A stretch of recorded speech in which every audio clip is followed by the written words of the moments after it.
let us understand the process of absorption of water and mineral salts by roots. Water is a very important requirement for plants. Water is the main constituent of protoplasm. It forms about 80% of the protoplasm. It is also required for important activities like photosynthesis, transpiration, transportation of materials, and also for mechanical support. Where is the water available for the plants to absorb from? In the soil, there are different forms of water. There is the running water, there is the gravitational water. These two forms of water are not available for absorption by the plants.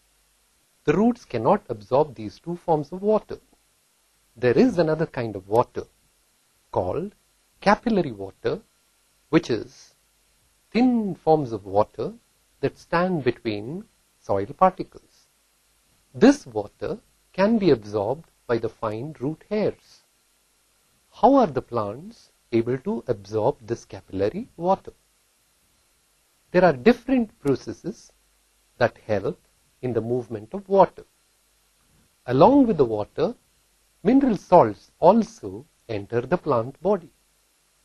Mineral salts are very important for various chemical reactions that take place inside the plant.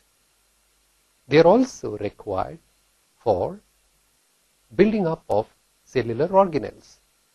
Let us try to understand the various processes, the various forces that help in the movement of water from the soil into the root.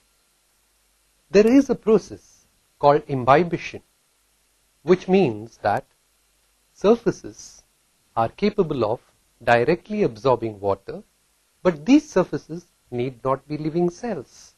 They can be living or dead, and on any dry surface, if there is a liquid or water, they are absorbed. There is another process called osmosis. Now, osmosis is a process where water or any other solvent moves from a place which is dilute to a place which is concentrated through a membrane called the semi-permeable membrane. The root hairs act as semi-permeable membranes for the entry of water from the soil into the root. This process of osmosis, where water from the soil particles enter into the root, is called endosmosis, because water is moving from the outside to the inside.